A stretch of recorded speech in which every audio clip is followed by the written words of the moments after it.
Hi everyone. I'm restarting my poetry segment. As you can tell, there's a few things different. One of them, I just got a haircut. This happened like half an hour ago, so I'm still getting used to it. The other one, I'm in my new room in my new apartment. We've got some Daleks and some travel photos going on. I'm also wearing this purple hoodie because it is awesome. Joyas, Voladoras by Doyle. Consider the hummingbird for a long moment. A hummingbird's heart beats 10 times in a second. A hummingbird's heart is the size of a pencil eraser. A hummingbird's heart is a lot of the hummingbird. Joyas, Voladoras, flying jewels, the first white explorers in the Americas called them, and the white men had never seen such creatures, for hummingbirds came into the world only in the Americas, nowhere else in the universe, more than 300 species of them whirring and zooming and nectaring in Hummer time zones 9 times removed from ours.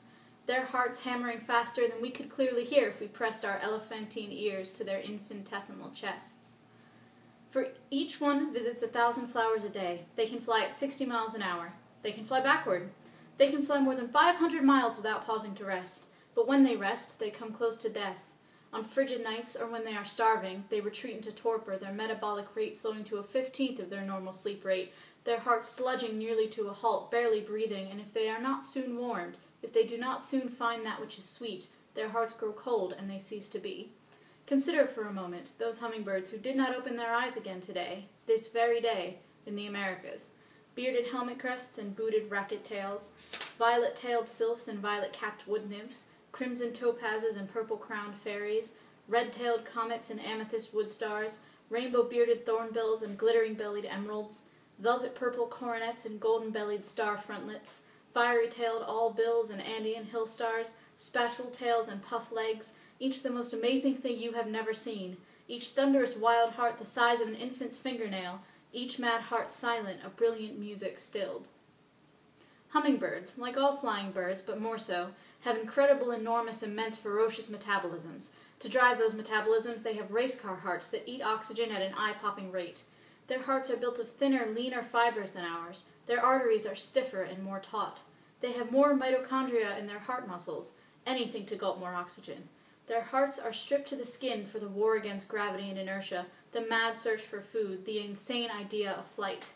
The price of their ambition is a life closer to death. They suffer more heart attacks and aneurysms and ruptures than any other living creature. It's expensive to fly. You burn out. You fry the machine. You melt the engine.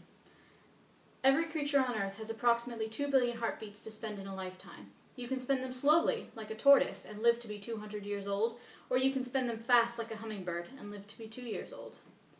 The biggest heart in the world is inside a blue whale. It weighs more than 7 tons. It's as big as a room. It is a room with 4 chambers. A child could walk around it, head high, bending only to step through the valves. The valves are as big as the swinging doors in a saloon. This house of a heart drives a creature 100 feet long. When this creature is born, it is 20 feet long and weighs 4 tons. It is way bigger than your car. It drinks 100 gallons of milk from its mama every day and gains 200 pounds every day. And when it is 7 or 8 years old, it endures an unimaginable puberty, and then it essentially disappears from human ken, for next to nothing is known of the mating habits, travel patterns, diet, social life, language, social structure, diseases, spirituality, wars, stories, despairs, and arts of the blue whale. There are perhaps 10,000 blue whales in the world, living in every ocean on Earth, and of the largest animal who ever lived, we know nearly nothing. But we know this. The animals with the largest hearts in the world generally travel in pairs, and their penetrating moaning cries, their piercing yearning tongue, can be heard underwater for miles and miles. Mammals and birds have hearts with 4 chambers. Reptiles and turtles have hearts with 3 chambers. Fish have hearts with 2 chambers. Insects and mollusks have hearts with 1 chamber. Worms have hearts with 1 chamber, although they may have as many as 11 single-chambered hearts. Unicellular bacteria have no hearts at all, but even they have fluid eternally in motion, washing from one side of the cell to the other, swirling and whirling. No living being is without interior liquid motion. We all churn inside. So much held in a heart in a lifetime. So much held in a heart in a day, an hour, a moment. We are utterly open with no one in the end. Not mother and father, not wife or husband, not lover, not child, not friend. We open windows to each, but we live alone in the house of the heart. Perhaps we must. Perhaps we could not bear to be so naked for fear of a constantly harrowed heart. When young, we think there will come one person who will save and sustain us always.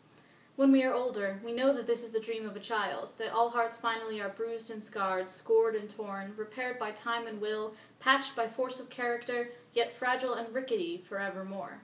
No matter how ferocious the defense and how many bricks you bring to the wall, you can brick up your heart as stout and tight and hard and cold as impregnable as you possibly can, and down it comes in an instant, followed by a woman's second glance, a child's apple breath, the shatter of glass in the road, the words, "I have something to tell you," a cat with a broken spine dragging itself into the forest to die, the brush of your mother's papery ancient hand in the thicket of your hair, the memory of your father's voice early in the morning echoing from the kitchen, where he is making pancakes for his children.